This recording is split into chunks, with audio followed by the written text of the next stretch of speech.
Alcemos la Voz, un podcast de la Corresponsalía de Cuba del Servicio de Noticias de la Mujer de Latinoamérica y el Caribe, CEMLAC.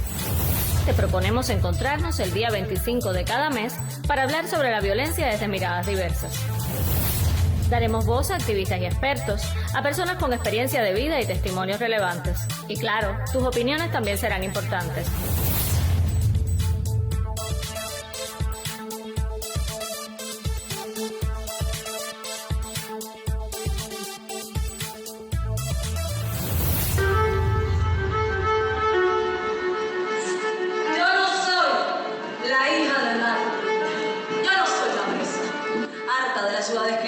En el Valle Bulbo a Darwin, papi, voy a cogerme a otra teoría menos prepotente y más benévola. Yo nunca comencé esta guerra. Soy sinuoso, impredecible, en zigzag. No puedes calcularme. No me parezco a tus hombres. Yo hago 10 cosas a la vez. Yo anido, yo acojo, yo siembro, yo recibo. Yo tragué el seco tantas veces. Esta noche ya no soy la hija de mi padre. No quiero tu ADN cultural si es patriarcal. Esta noche yo soy la niña que vino a matar a su padre y también puedo ser la niña que vino a matar al tuyo. ¿De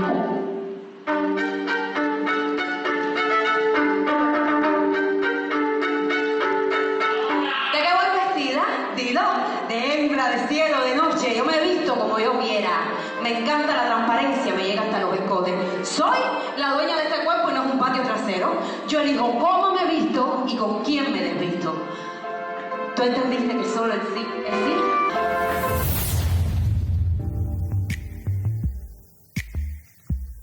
Las cifras son alarmantes y de hecho no reflejan toda la magnitud de una problemática global que afecta a millones de personas en el mundo.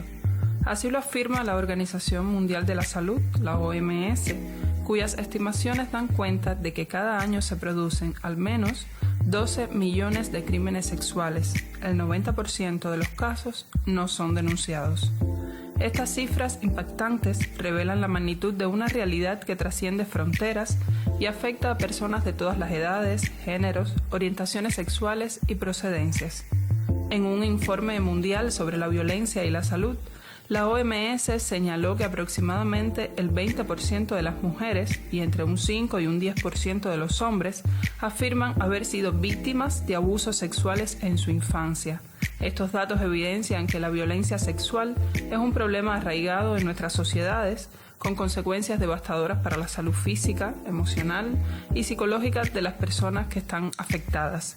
La violencia sexual se manifiesta en diferentes contextos, desde el ámbito doméstico y las relaciones íntimas hasta instituciones educativas, entornos laborales y comunidades religiosas. Sin embargo, este tipo de violencia a menudo se ve envuelta en el silencio, el estigma y los mitos que contribuyen a su perpetuación y dificultan su prevención.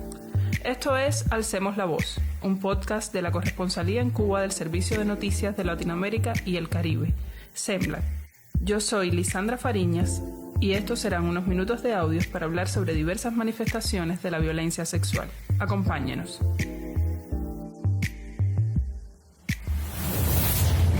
Solo éramos niñas y ya existía ese loco en los caminos, en los muslos de las niñas que nunca volvieron. Tu hija, mi hija salió temprano, pero el loco ya estaba suelto. O siempre existió un loco más cercano en el peligro de la confianza, un loco que acampó ahí a la fuerza, en los callejones del desgarro. Para ti, para mí siempre ha sido igual, siempre con un loco detrás, siempre. De madrugada, en el cine, en las fronteras, en los trenes, el profe que observa las cuclillas de las niñas, el loco que es jefe y insistió tanto. Solo éramos niñas y ya existía ese loco en los caminos. Tu hija, mi hija, la niña, salió temprano, pero el loco ya estaba suelto ahí.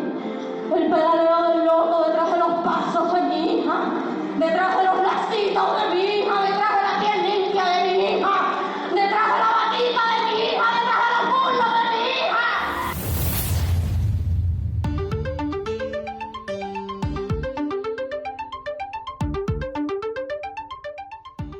Mi nombre nombre es Carla Padrón Suárez, soy especialista en psicología del Departamento de Investigación y Docencia del Centro Nacional de Educación Sexual y trabajo en los servicios científicos asistenciales, específicamente en el de la atención al abuso sexual infantil y otras formas de maltrato. En esta oportunidad me gustaría compartir con ustedes los resultados de un estudio de sistematización que realizamos en relación con nuestro servicio de abuso. Existen varios mitos a la hora de entender el fenómeno del abuso sexual infantil y dentro de ellos está, por ejemplo, creer que el victimario y la víctima tienen determinadas características inamovibles, es decir, podemos asumir que el victimario o el agresor es un enfermo mental, es un alcohólico, es un drogadicto, es un vagabundo, es decir, es una persona que evidentemente se nota como que no está bien, que no le va bien en la vida, que además proyecta este tipo de conductas erráticas en todos los niveles de la sociedad. Si bien ser una persona con algún trastorno psiquiátrico o ser una persona con alguna adicción, alcoholismo, droga, propicia que caigas en este tipo de conductas, no necesariamente debemos cerrar los ojos ante aquellas personas con un estatus social muy elevado, con un comportamiento social impecable a nivel comunitario, a nivel laboral. De hecho, mayormente los agresores tienen este perfil de personas socialmente súper aceptadas, con estatus económico, con una vida laboral exitosa. Son personas que se convierten en estos seres indispensables para la vida de la familia, donde están abusando de la víctima. Esto es importante tenerlo porque muchas veces las personas, cuando se da a conocer el delito, no creen que sea posible porque todos piensan que esta persona es imposible que le haya hecho daño a su hijo o a su hijastro, porque al final es un padre de familia, él tiene éxito laboral porque él haría eso, él no tiene ninguna enfermedad, él ayuda a todas las personas, es decir, son manipuladores por excelencia, tienen un nivel de control y de habilidades sociales que les permite manipular y abusar. Por otro lado, se tiende a asumir que el niño, la niña o el adolescente víctima de abuso sexual infantil es una persona extremadamente retraída, tímida, sin recursos personológicos para defenderse, es necesariamente un niño o niña que está abandonado a nivel social, a nivel de la familia. Si bien estos son factores de riesgo que propician aún más, ¿no?, que puedan ser víctimas de abuso sexual infantil, esto no significa que otro tipo de niño más activo, con una familia más involucrada, con una vida social activa, no pueda ser víctima de abuso sexual infantil. Otro mito también reside en la creencia de que los sucesos de abuso no ocurren dentro de la familia, y desgraciadamente es todo lo contrario. El mayor % de los casos de abuso sexual, de maltrato, se generan en el entorno privado, en el entorno inmediato del niño, y con una figura de gran valor, de gran responsabilidad sobre esta personita. Es decir, casi siempre son padrastros, tíos, abuelos, un amigo muy cercano, muy cercano a la familia.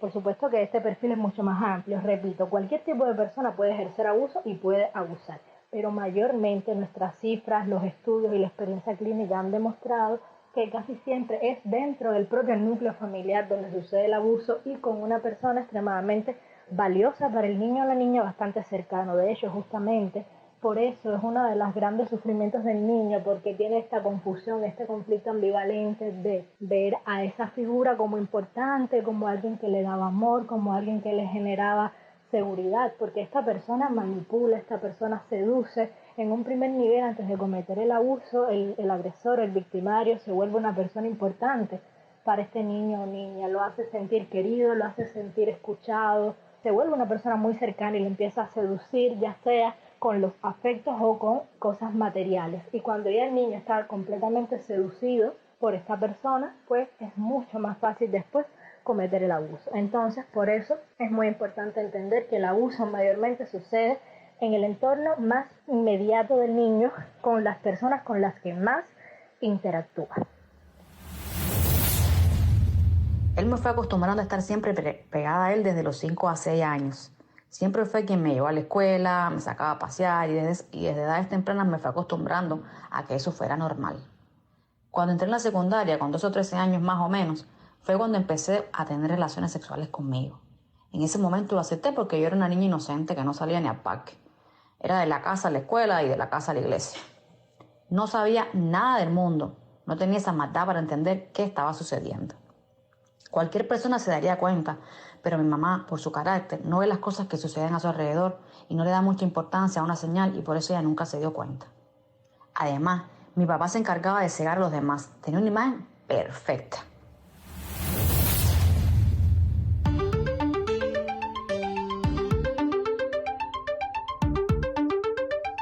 En relación con las alteraciones psicoemocionales que pudimos recoger en el estudio de sistematización que hicimos sobre las características de nuestros servicios, pudimos constatar que existen dos áreas fundamentales que se ven afectadas, la emocional y la comportamental, viéndose comportamientos relacionados con la depresión, la ansiedad, la baja autoestima, la ideación suicida, los sentimientos de culpa, vergüenza, el miedo y la ira. Es decir, estos niños que han estado en esta situación de violencia sexual y de maltrato infantil, vemos que presentan con mucha frecuencia estados de mucho malestar, de mucha angustia emocional, de los cuales les cuesta mucho trabajo salir cuando no tienen un ambiente de comprensión y de cohesión familiar y además educativo, porque siempre hemos reconocido a la escuela como uno de los espacios no solo capaces de diagnosticar la presencia de un abuso sexual, sino también como ese espacio que da contención, que da apoyo incondicional. Con respecto a lo comportamental, vemos que existen trastornos del control de las esfínteres, la enuresis, la encopresis, los trastornos del sueño. Vemos que son niños que tienen dificultades para conciliar el sueño, tienen pesadillas, terrores nocturnos, las dificultades en el aprendizaje, lo cual es un asunto muy serio a nivel educativo porque les cuesta mucho prestar atención, mantener la atención a las clases, memorizar el contenido y de manera general la comprensión se ve afectada a todos sus procesos cognitivos. También existen intentos suicidas y vemos por otro lado que existe la adquisición de conductas hipereróticas, es decir, comienzan a tener un acercamiento a temáticas de sexualidad desde el lenguaje y desde la conducta que son inapropiados para la edad. Por otro lado, vemos que también existe la agresividad, vemos que empiezan a exteriorizar patrones de conducta agresivos o todo lo contrario, extremadamente pasivos y vulnerables. Existe también los trastornos de la alimentación, son niños que debido a esta ansiedad comienzan o a comer mucho o a prácticamente no querer comer nada, no tener ningún tipo de apetito. También vemos que existe el aislamiento social, es decir, que debido a los sentimientos de culpa y de vergüenza y de las creencias irracionales de que nadie me va a comprender, de que me van a culpar y responsabilizar por lo sucedido, tienden a aislarse socialmente. Vemos que existe la hiperactividad, igualmente producto de la ansiedad, y bueno, las dificultades de atención y de concentración en la escuela. Queríamos señalar un elemento muy importante relacionado con la violencia de género, porque hemos podido constatar que en muchísimos casos ya existía un antecedente de violencia intrafamiliar que de alguna manera ya estaba dejando a los niños en una situación de vulnerabilidad. Muchas veces nuestros niños, niñas y adolescentes ya venían sufriendo las consecuencias de haber crecido en un entorno donde existía violencia hacia las mujeres. Muchas veces podemos observar que existe un estrés postraumático, además de la reproducción de conductas agresivas, existe un pánico muy grande y un rechazo a esta figura agresora que altera el bienestar y armonía de la familia. Existe, por otro lado, la reproducción de patrones relacionales muy disfuncionales de violencia, porque obviamente esto ha sido lo que los niños han aprendido, lo que han visto y lo que terminan replicando en su vida a largo plazo.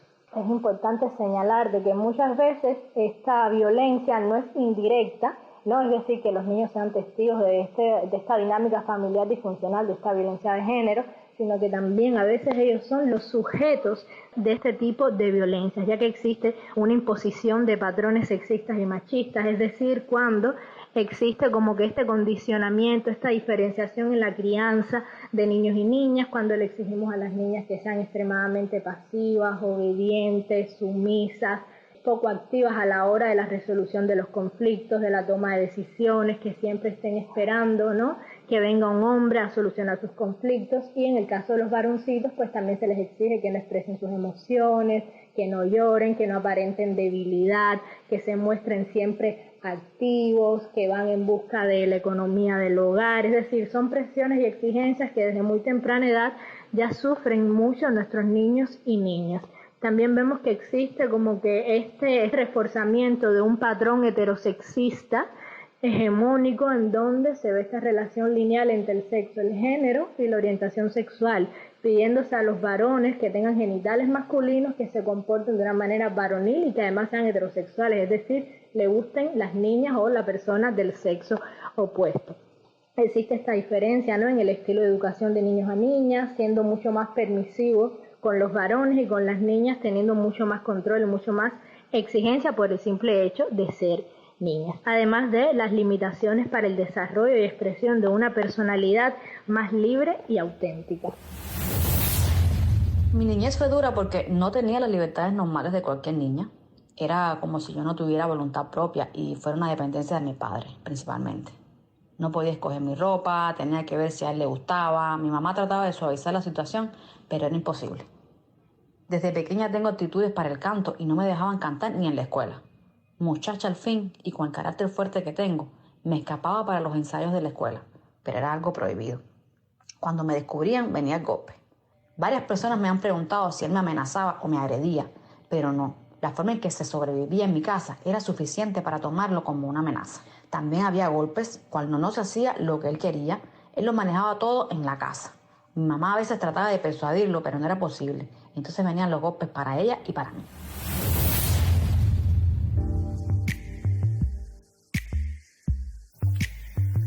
Proporcionar a los niños, las niñas y los adolescentes información precisa y adecuada sobre su cuerpo, emociones, relaciones saludables y límites personales les brinda las herramientas necesarias para reconocer y protegerse de situaciones de abuso. Al fomentar la educación sexual desde temprana edad, se promueve una cultura de respeto, consentimiento y comunicación abierta, donde aprenden a identificar comportamientos inapropiados y a buscar ayuda de manera confiable.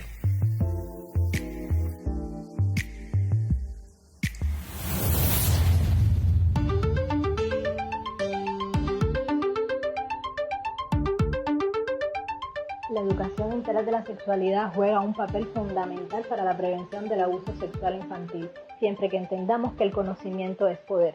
Si nuestros niños, niñas y adolescentes crecen sabiendo cuáles son sus derechos humanos como seres dignos que merecen vivir, crecer y desarrollarse en entornos libres de violencia y discriminación, van a ser capaces de empoderarse, de identificar cuáles son aquellos elementos que pueden estar identificando que están siendo sujetos vulnerables, que están siendo personas que van a ser abusadas sexualmente o cualquier otra expresión de maltrato o abuso por parte de algún adulto o por parte de cualquier persona que tenga determinado nivel de responsabilidad, determinado estatus o poder sobre ellos.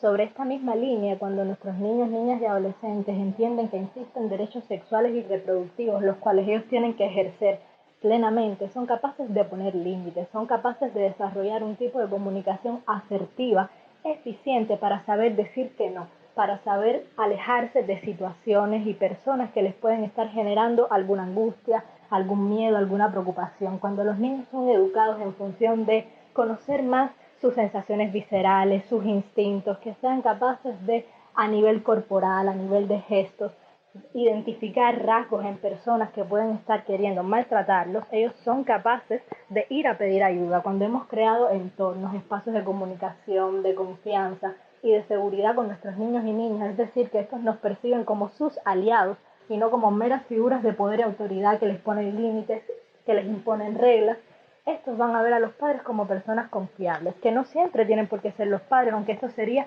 lo ideal. Cualquier tipo de cuidador, cualquier tipo de adulto significativo que represente un espacio seguro y de protección al niño, este va a recurrir a él para pedir la ayuda, porque obviamente dentro de su desarrollo progresivamente todavía no tiene los recursos para entender determinados procesos que si existe una educación basada en la ciencia, una educación informada, estos van a ser capaces de entender de alguna manera la situación en la que se están viendo inmersos.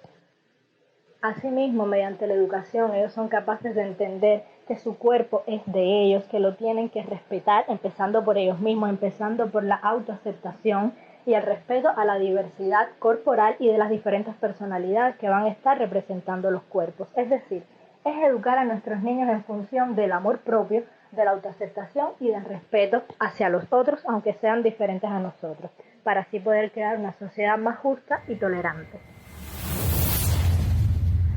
Fue como una iluminación de Dios que me mostró que ya no podía seguir.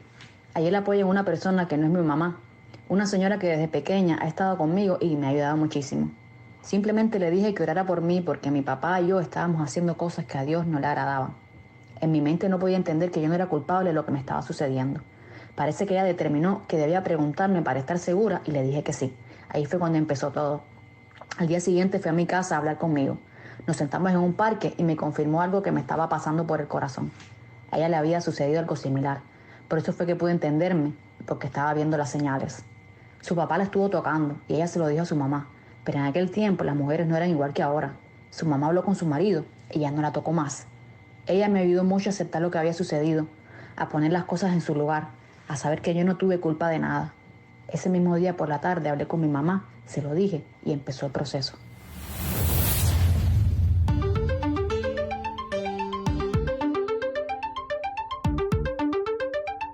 Yo considero que los desafíos más importantes que están experimentando los diferentes profesionales a la hora de tratar a víctimas de abuso sexual infantil reside fundamentalmente en el desconocimiento general que existe cuando hablamos sobre temas de sexualidad. Es decir, la sexualidad sigue siendo vista como un tabú, como algo privado que sucede entre cuatro paredes y entre dos personas. Es decir, no se entiende la sexualidad en su dimensión más amplia como la libre expresión de la personalidad. No se entiende el concepto de salud sexual como este estado de bienestar, no solo sexual, sino también físico, emocional y social. Mientras las personas sigamos viendo a la sexualidad como algo extremadamente personal y privado, que no compete incluso muchas veces desde la perspectiva de género estereotipada y prejuiciosa, incluso la mujer no es vista como un ente activo de la sexualidad.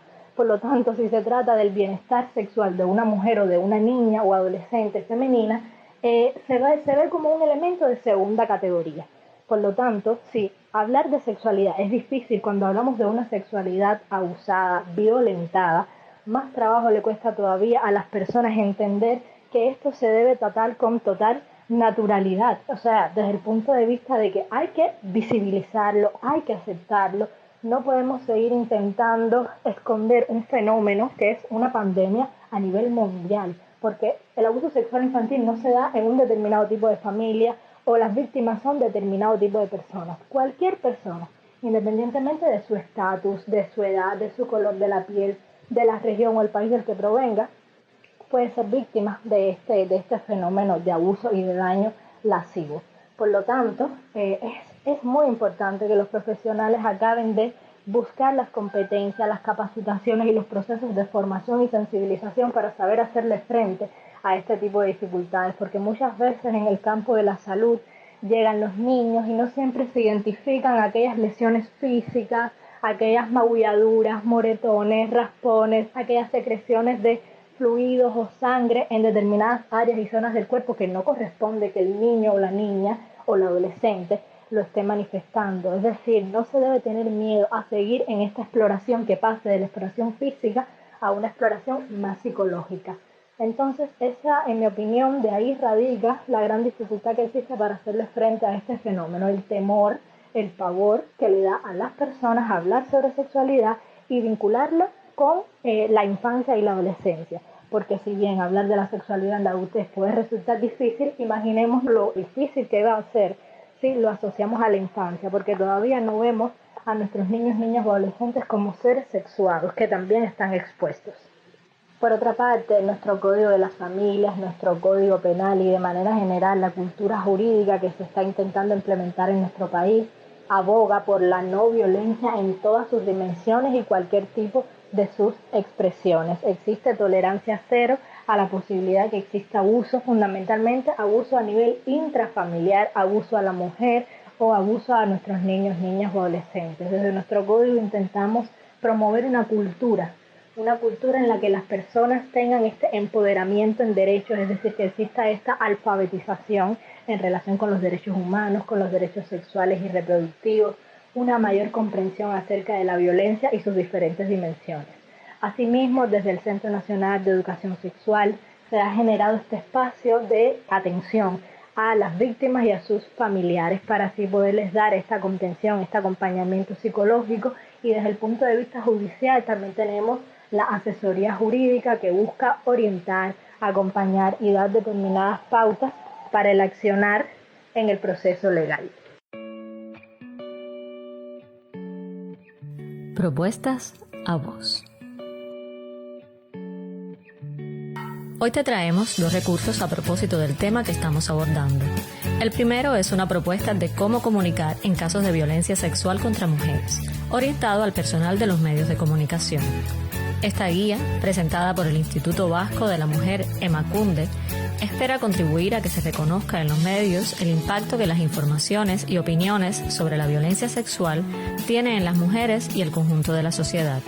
Un ejercicio profesional y honesto del periodismo, refieren las palabras introductorias de este material, implica buscar la verdad y mostrar la realidad. Pero, en torno a la violencia sexual, esa realidad está construida también por prejuicios y estereotipos sobre las mujeres víctimas y los hombres agresores, sobre los hechos y sus interpretaciones. Y, por tanto, es importante que cada profesional que comunica pueda contrastar esas construcciones con elementos de análisis y herramientas de apoyo. Puede descargar en formato PDF este documento en nuestro sitio web redsenlac-cuba.net.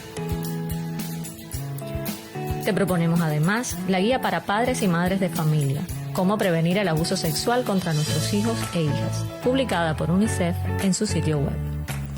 Concebida en 2017 como parte de una campaña global de ese organismo bajo el nombre Fin de la Violencia contra la Niñez y la Adolescencia, el documento ofrece información útil y actualizada en torno al tema, herramientas para identificar las señales de violencia, para reconocer a los abusadores y de apoyo a los hijos e hijas, así como otras de autocuidado dirigidas a estos últimos. Y esto es todo por hoy. Pronto volveremos con propuestas a vos.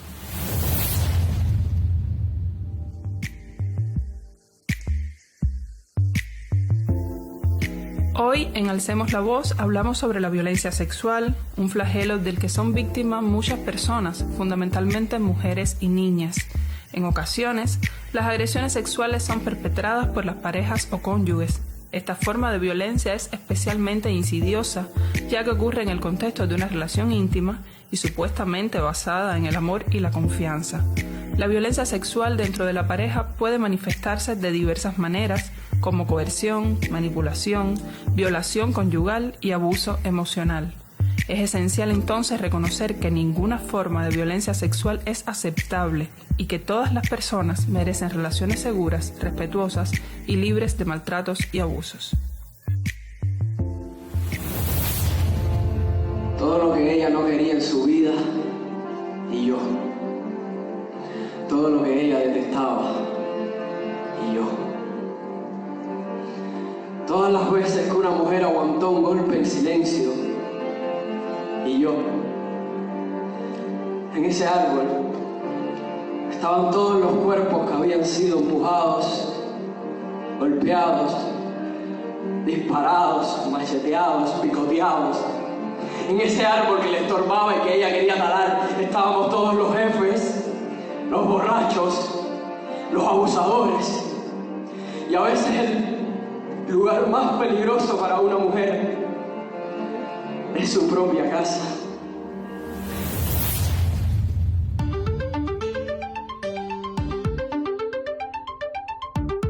Me llamo Beatriz Torres Rodríguez, soy psicóloga de profesión, sexóloga.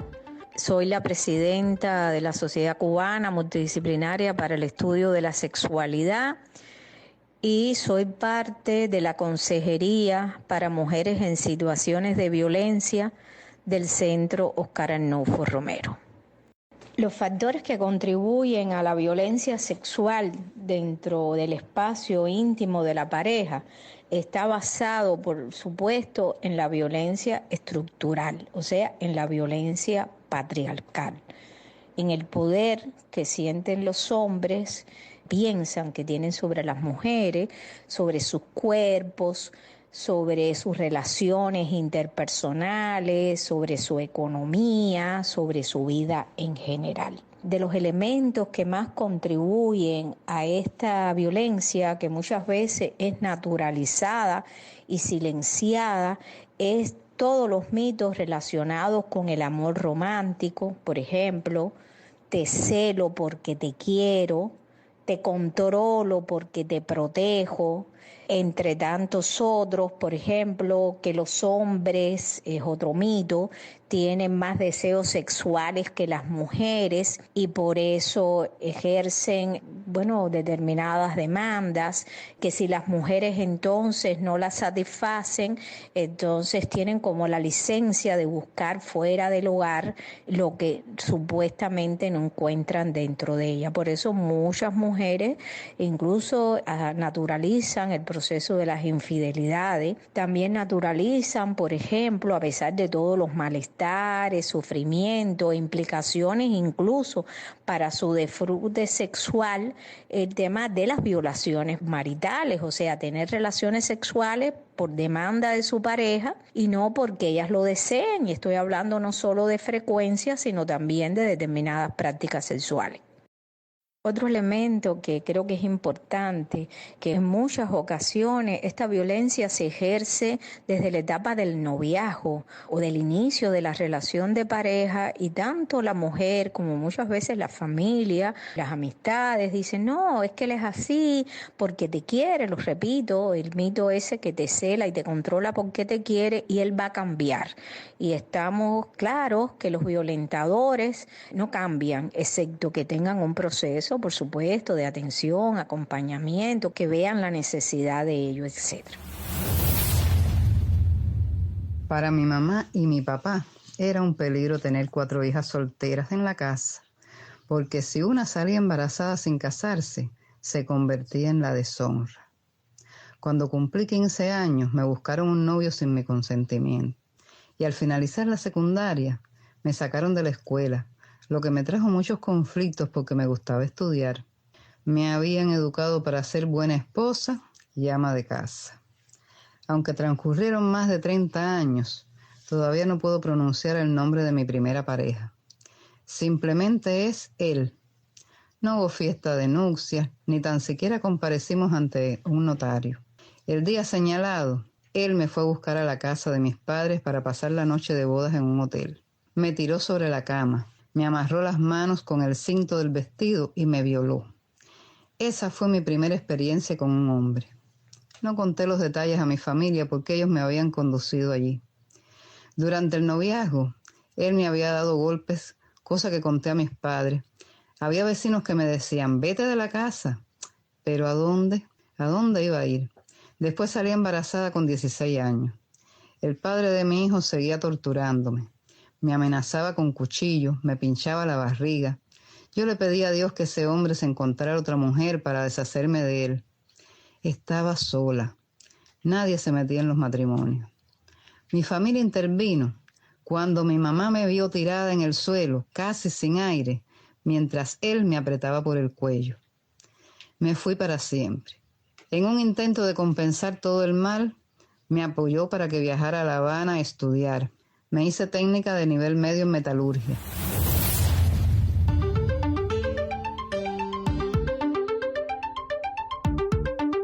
Entre las barreras que están, en primer lugar, es identificar las mujeres que están en una situación de violencia, que repito, muchas veces se naturaliza y tanto la mujer como la familia, las amistades que la rodean, lo naturaliza. Yo creo que esa es la primera barrera, no tener conciencia de lo que está ocurriendo y que existen posibilidades de salir de esa situación violenta. La otra barrera es que no siempre en los espacios que se debe escuchar, que se debe acompañar, espacios para la denuncia, existe la sensibilización y capacitación de los profesionales que deben acompañar y atender a estas mujeres. Y en tercer lugar, relacionado con esto, es que muchas veces las mujeres hacen la denuncia y por todos los mitos que hay alrededor de la pareja, de las sexualidades, etcétera, dicen, eso es entre marido y mujer, nadie se debe meter, porque los mitos no solo están en la mujer o en la pareja que vive esta situación de violencia, sino también en las personas que deben escuchar y que deben acompañar a estas mujeres. Y la principal barrera es la barrera cultural, ¿no? Donde existen determinados, llámese mitos, llámese estereotipos, llámese prejuicios, donde naturalizan esa relación de desigualdad y de poder que ejercen los hombres hacia las mujeres. Mi oportunidad fue casarme para recuperar a mi hijo. Yo no me adaptaba a estar lejos de mi pequeño, que estaba en Oriente con mi familia. Este hombre me prometió que si yo tenía una relación con él, íbamos a buscar al niño. Fue una persona en quien pude confiar, apoyarme y tomar un respiro para seguir adelante. Yo lo quería como a un familiar muy cercano, más que a mi padre o a mi hermano.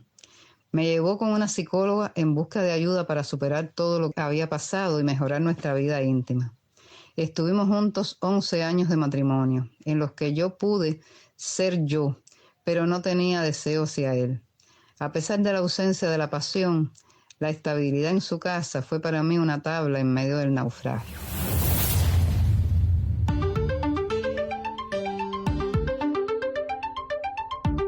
Bueno, los recursos un poco también se relacionan con los espacios que los brinda. Por ejemplo, en el servicio de consejería que nosotros ofrecemos en el Centro Oscar Arnulfo Romero, acompañamos desde el punto de vista psicológico, desde el punto de vista de la identificación de los malestares, también de los malestares no solo relacionados desde el punto de vista psicológico en general, sino también de los malestares sexuales que incluso pueden llevar a trastornos en la vida sexual de estas mujeres, ¿no? Llámese falta de deseos sexuales, llámese anorgasmia, etcétera. También identificar los recursos legales que tienen estas mujeres, sus hijos e hijas, para salir de esta situación violenta y dónde buscar ayuda. Ahora el programa de adelanto de las mujeres con sus diferentes ejes de atención, acompañamiento, etcétera, y la estrategia brinda, por supuesto, una política pública, un programa que ampara estas estrategias, por decirlo de alguna manera, estos recursos y la necesidad, por supuesto, de conocerlas, de aplicarlas, entre otros.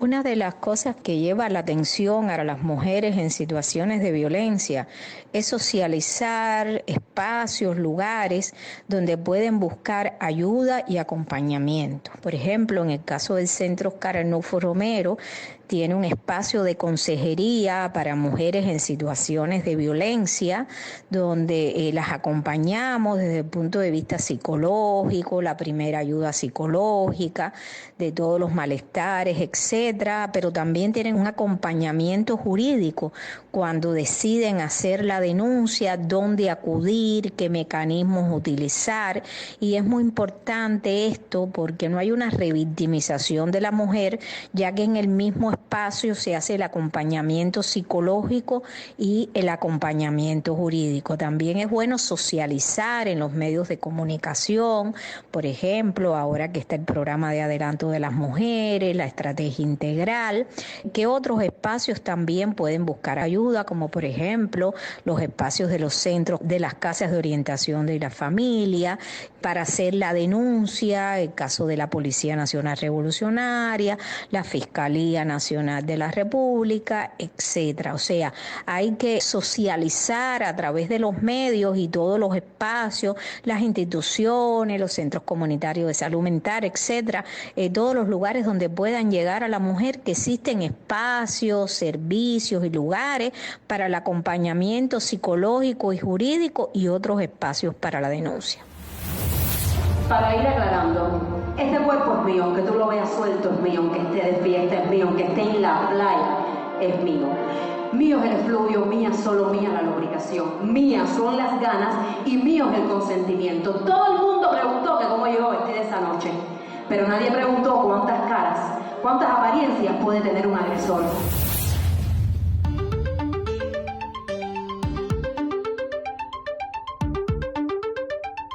Mi nombre es María Teresa Díaz Álvarez, soy psicóloga de formación, máster en sexualidad y doctora en ciencias sociológicas.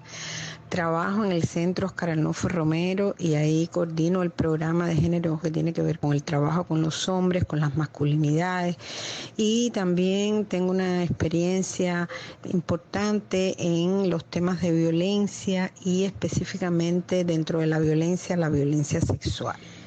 Tratando de circunscribirnos al tema del acoso, yo creo que hay que empezar diciendo que el acoso sexual u hostigamiento sexual, como también a veces se le denomina, es una forma de violencia sexual basada en género que alude o que refiere de alguna manera a acciones o comportamientos impuestos de naturaleza sexual mediante las cuales la persona que acosa interpela a su víctima y la obliga a interactuar con él, y puede expresarse en acercamientos físicos, acercamientos verbales o acercamientos virtuales. Me gustaría puntualizar por qué es una forma de violencia que está basada en género, porque creo que como toda manifestación de abuso alude a relaciones desiguales de poder y hay que buscar sus causas en los contextos, en la historia, en la cultura, en esas formas de dominación que han ordenado de alguna manera las sociedades en un sistema hegemónico que privilegia siempre la superioridad masculina y que considera lo masculino como lo mejor, como lo óptimo y como lo superior. Por eso es que las mujeres han sido históricamente sus principales víctimas. Yo creo que tenemos que remitirnos a ese contexto histórico y cultural para entender las causas de la violencia. Yo creo que en el acoso sexual afloran una amplia gama de manifestaciones que la distinguen, que pueden ir desde encimarse sobre las personas, tocamientos, agarres, susurrarle al oído, pellizcar, rozar de forma premeditada, hacer gestos obscenos o dirigir miradas lascivas o concupiscentes, o sea, miradas libidinosas, perseguir, arrinconar, realizar llamadas telefónicas con contenido sexual, enviar notas, mensajes para pedir citas, mostrar, por ejemplo, los genitales o el cuerpo desnudo, hacer prácticas masturbatorias. Es decir, yo creo que es una amplia gama y que todas ellas en su totalidad provocan un estado de malestar y ofensa del espacio personal, de la individualidad y la dignidad de las mujeres. En otro sentido, me gustaría también puntualizar que el acoso sexual, siempre hay que ponerle el apellido de sexual, porque hay otras formas de acoso que no son sexuales, pero el acoso sexual resulta una práctica que ha perdurado en el tiempo y que ha atravesado las diferentes épocas. Por eso es que su frecuencia de ocurrencia, su persistencia en el tiempo, su extensión, ha hecho que llegue a naturalizarse como práctica. Incluso yo pienso que ha sido ignorada e invisibilizada socialmente porque se ha llegado a naturalizar como una práctica que ha ingresado en los comportamientos normales que acontecen en la sociedad. Y el silencio y la negación en torno a ella ha hecho precisamente que se llegue a ese estado, se llegue a esa situación a partir de la presencia de un conjunto de mitos, de prejuicios que la han sustentado a lo largo de la historia. Por ejemplo, algunos de esos mitos tienen que ver con el hecho de que desde que el mundo es mundo, los hombres se meten con las mujeres, desde que el mundo es mundo, esa constituye una forma de enamorar a las mujeres, porque también el acoso supone un vínculo entre dos personas, a veces entre una persona conocida y un desconocido, y porque acontece en lugares públicos y a veces es muy difícil de seguirle la pista a esa persona que está acosando. Y, en fin, pudiéramos seguir listando una serie de mitos que son los que han contribuido, a mi modo de ver, a normalizar este comportamiento abusivo.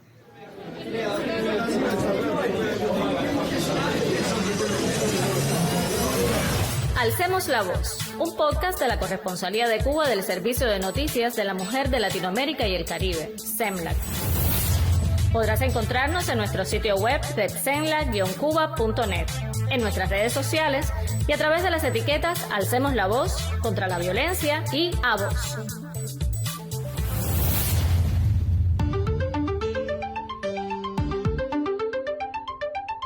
Si tuviéramos que hablar del impacto psicológico y emocional del acoso sobre sus víctimas, yo creo que hay que empezar diciendo que los efectos de este acoso sexual, al igual que otras expresiones de violencia sexual, se expanden y se perpetúan y dejan a su paso una estela de dolor, de humillación para niñas, adolescentes, mujeres, jóvenes, etcétera.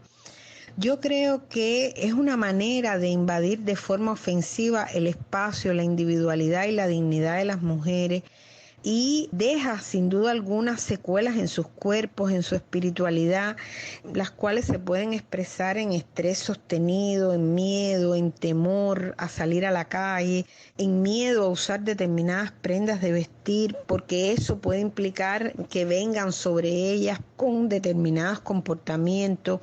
Pueden crear desmotivación, ansiedad, depresión, hasta trastornos en el sueño, en la alimentación, etc. Y yo creo que en la base de eso está en que el acoso sexual, una de sus características principales es que tiene un sentido de imposición, pues no considera los efectos o el impacto en la persona que los recibe y no tiene en cuenta para nada su derecho a decidir. Es decir, la persona que es acosada no puede decidir si eso que le van a decir le gusta o no le gusta, le agrada o no le agrada, le provoca placer o no le provoca placer. Por eso es que siempre me gusta decir que el acoso sexual es un comportamiento intrusivo, unidireccional y es muy vertical, es decir, porque solo tiene en cuenta el deseo de la persona que está acosando. Padre nuestro, que la libido nacional no se despierte nunca más con la machería ni con la bravuconería. Padre nuestro, de un tiempo hacia acá veo un toque de queda que siempre está ahí y me dice: ya es tarde, regresa, ya es de noche, ya me quitaste las playas de noche, el gusto por los extraños, el placer de caminar sola. Padre nuestro, cuidado, no es bueno tanto miedo en las mujeres.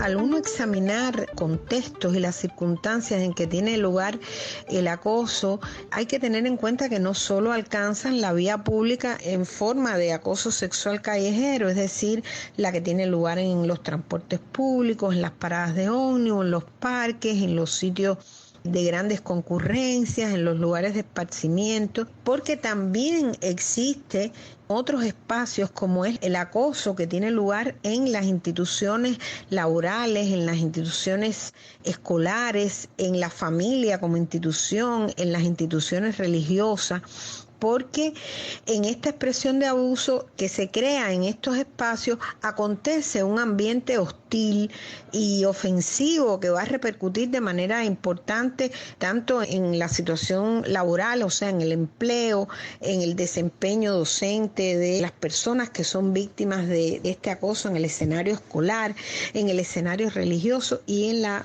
propia dinámica familiar. Porque en este caso del acoso institucional, y yo siempre lo he dicho, funciona mucho el reclamar favores sexuales a cambio, por ejemplo, en un centro de trabajo, de la asignación a determinada puesto de trabajo, la promoción a un cargo, la asignación de un viaje al extranjero. En el caso de la escuela, la mejoría de una nota, la promoción a un estatus mayor. En el caso del escenario religioso, bueno, el respeto y la obediencia que lleva a una autoridad religiosa.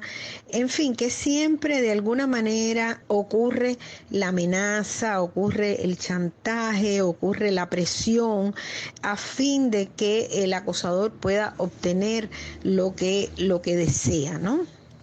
Hay algo que me gustaría apuntar y que me parece muy importante, y es que este carácter de irrespeto del acoso y este deseo de doblegar, de someter, alcanza también no solo a niñas, adolescentes y jóvenes, sino también alcanza a mujeres con sexualidades e identidades no heteronormativas, llámense lesbianas, bisexuales, cuerpos feminizados, en fin, diferentes expresiones de la identidad de género y de la orientación del deseo erótico efectivo, porque contra ellas se arremete este acoso que, además de exhibir todas esas expresiones que antes hemos listado, yo creo que tratan también de normalizar sus identidades y formas de vivir la sexualidad cuando, por ejemplo, se les invitan a probar prácticas heterosexuales alegando su superioridad por sobre otros vínculos eróticos afectivos,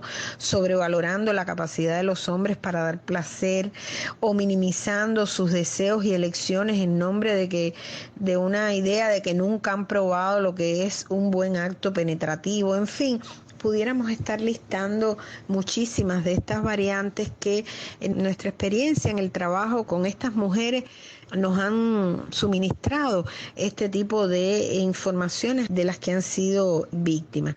También a las mujeres trans o con otras identidades se le acosa mucho también mediante la burla, la injuria y el más severo enjuiciamiento, a mi modo de ver. Entonces creo que es algo que debemos considerar y que debemos tener en cuenta. Por otra parte, con el surgimiento de las nuevas tecnologías de la información y la comunicación, ha surgido, ya desde hace algunos años, una nueva forma de acoso que es conocida o identificada como ciberacoso o acoso digital o acoso en redes, es decir, hay muchas maneras de denominarla y que también sin duda alguna es una forma de vulnerar los derechos de las mujeres, de las niñas, de las adolescentes y que ocasionan daños psicológicos y emocionales en la vida privada, en la intimidad, en la imagen corporal de las personas, porque a veces se utilizan vías para enviar textos, imágenes, sonidos con contenido erótico.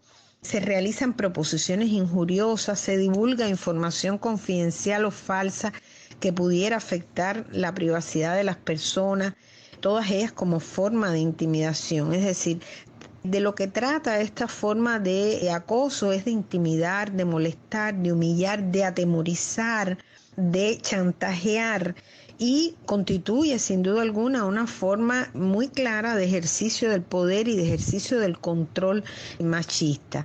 Yo creo que hay que continuar intencionando el debate en torno al acoso sexual para visualizar esta realidad y porque hay que estimular el activismo con acciones de influencia a través de los medios de comunicación, a través de las redes sociales, a través de las plataformas de internet, a través de los medios de comunicación tradicionales.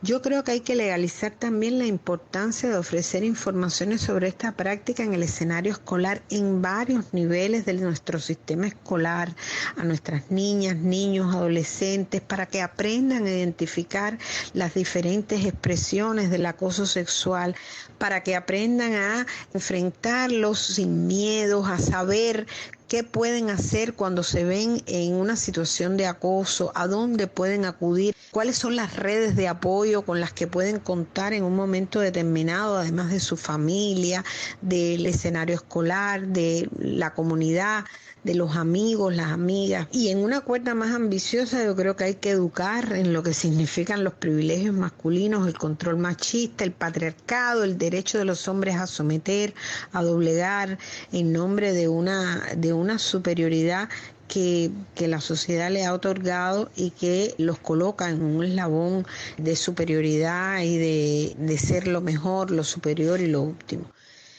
Creo también que tenemos que ampliar la cultura jurídica de nuestras mujeres, nuestras niñas, niños, nuestros adolescentes para que puedan identificar cuando sus derechos son vulnerados y puedan reconocer las formas más adecuadas de exigir su cumplimiento, cuando pudieran echarle mano a este conjunto de instrumentos jurídicos a los que la ciudadanía puede acceder para buscar garantías legales, la Constitución de la República, el Código de Familia, el Código Penal, las leyes de trabajo.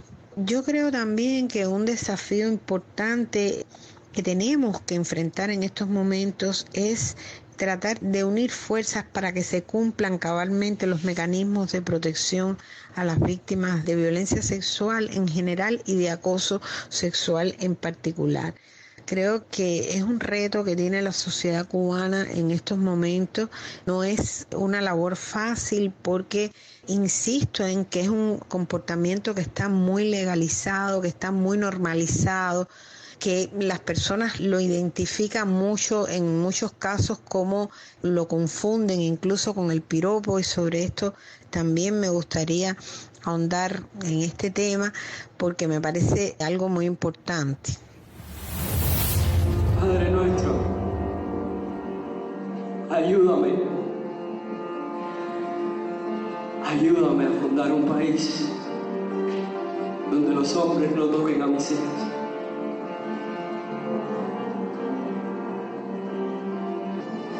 Fue un día de Reyes y el portero, el banco, el dinero, los mercados vacíos, los precios inflados, el maltrato, la ausencia de todo lo que debía estar presente. Los que vociferaban en la calle, los que me decían mami, los que me decían chula, y todos los que ya me habían agarrado por el hombro y me tenían viviendo como ellos creían que yo debía vivir. Eran mis regalos ese día de Reyes. Y todos se parecían a todos los hombres, a los que se parecía mi padre.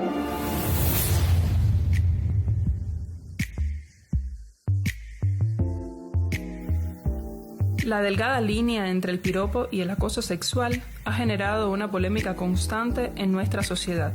Lo que para algunas personas puede parecer un simple cumplido o una expresión inofensiva de admiración, para otras puede ser una forma de invasión, intimidación y violencia. Esta controversia pone de relieve la importancia de comprender y respetar los límites personales, así como la necesidad de promover una cultura de igualdad y consentimiento.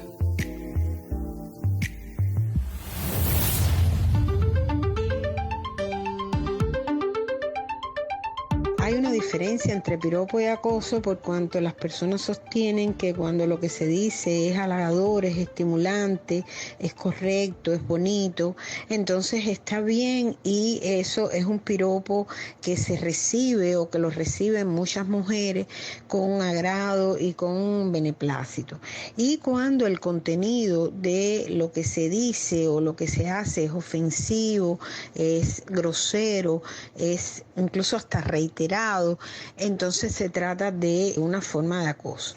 La polémica ha ido justamente porque no parece ser esta lo que diferencia al piropo del acoso, porque verdaderamente lo que lo diferencia es los niveles de consentimiento. Porque la cuestión, a mi modo de ver, está en los niveles de consentimiento, porque nunca la persona que hace un piropo o que dice o que acosa en un momento determinado sabe hasta qué punto lo que está diciendo o lo que está haciendo le va a agradar a la otra persona, la va a hacer sentirse a gusto, lo va a aceptar como algo agradable. Entonces, como nunca se sabe hasta dónde la persona se va a sentir bien o mal con esto, es peligroso lo mismo un piropo que una forma de acoso. Es decir, esto es una polémica complicada porque históricamente el piropo se ha asociado a una tradición cultural como una forma de enamorar a las mujeres, en muchos casos como una forma de acercarse.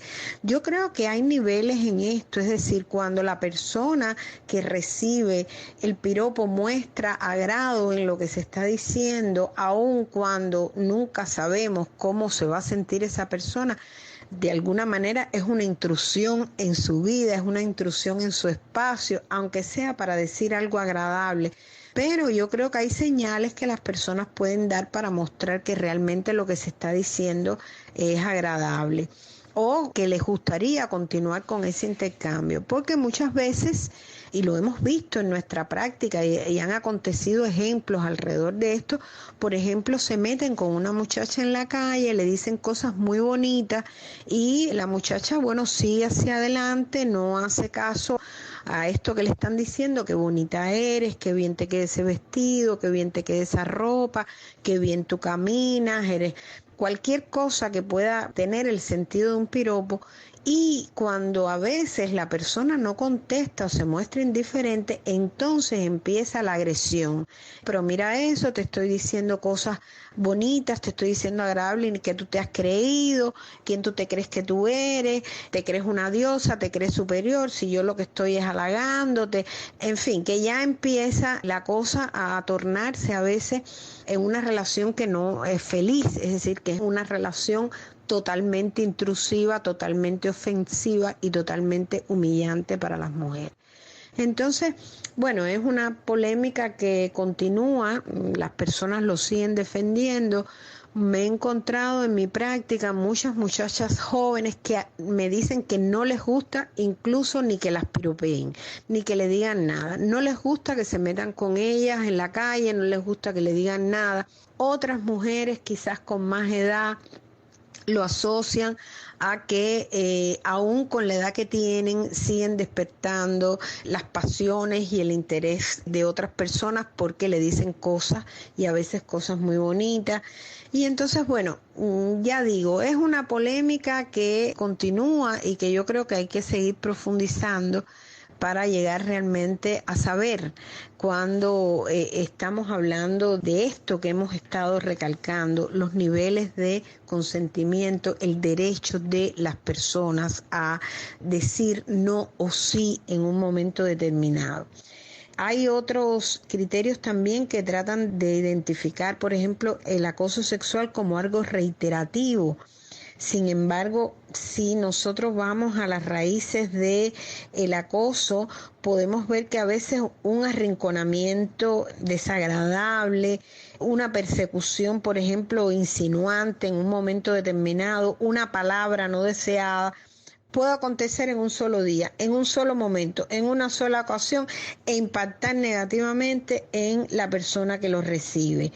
Y eso hace que un poco tratemos de desmontar la idea de que el acoso, para que sea acoso, tiene que ser recurrente, tiene que ser frecuente. El acoso sexual puede ser reiterativo o puede ser puntual, en un solo día, en un solo momento, en una sola ocasión, en un solo minuto.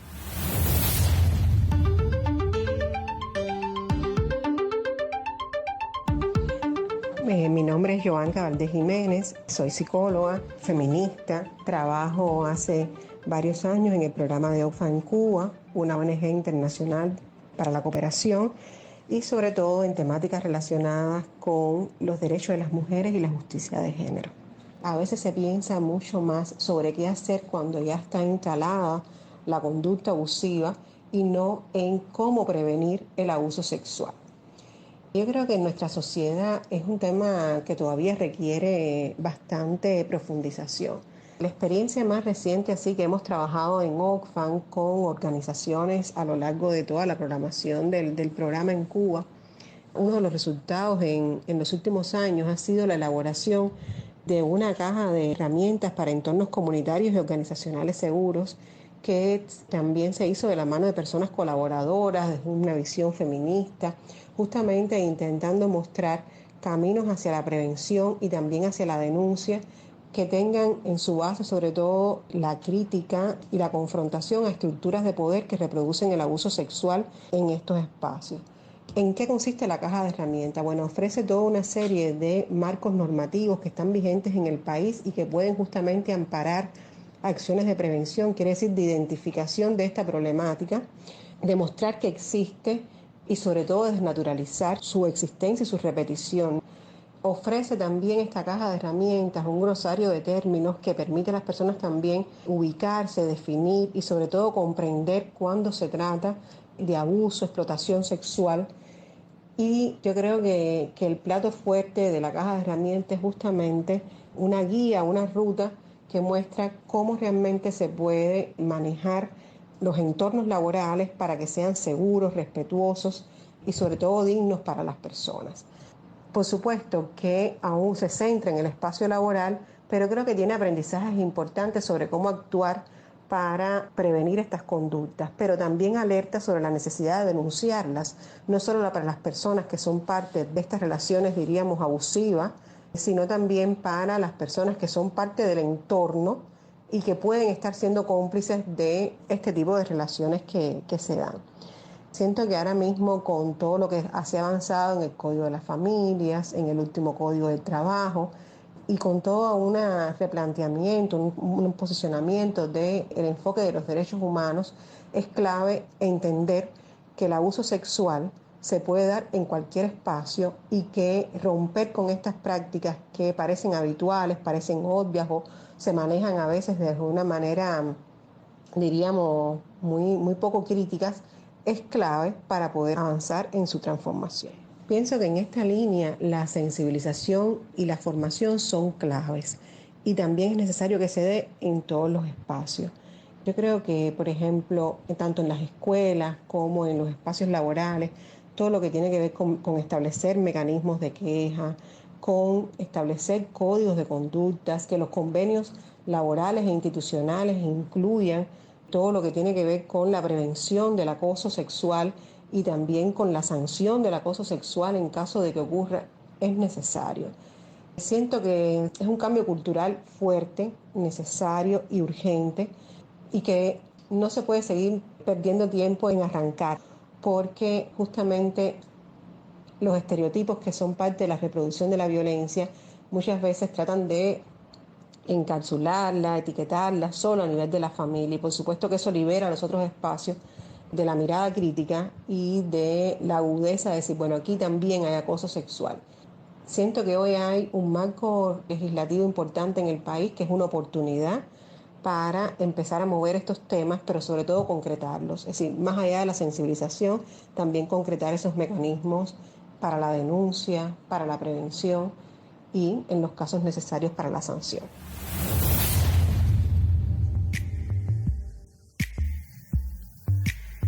A lo largo de este podcast hemos tenido el privilegio de sumergirnos en fragmentos conmovedores de la obra de teatro Padre Nuestro de la Franja Teatral.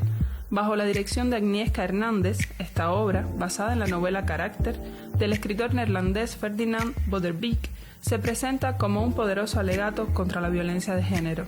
Además, escuchamos testimonios del libro Sobrevivientes, coordinado y editado por la Corresponsalía en Cuba del Servicio de Noticias de la Mujer de Latinoamérica y el Caribe, SEMLAC, con el sello editorial del Centro Nacional de Educación Sexual, el CENESEX. Historias reales que nos muestran la fuerza y resiliencia de quienes han sobrevivido a la violencia sexual y nos recuerdan la urgencia de seguir luchando por un mundo libre de esta atrocidad. Si yo pudiera ser la madre de los fuertes, Gastón. Si yo pudiera ser la madre del loco que se masturba en el camino. Si yo pudiera fundar un observatorio de la violencia. Si yo pudiera fundar muchas casas de refugio. Si yo pudiera crear esa aplicación llamada Sister y acompañarlas a todas hasta sus casas. Si yo pudiera ser la madre de mis padres, si en ese piano no se escondieran los hijos. Si yo pudiera ser la madre del discurso.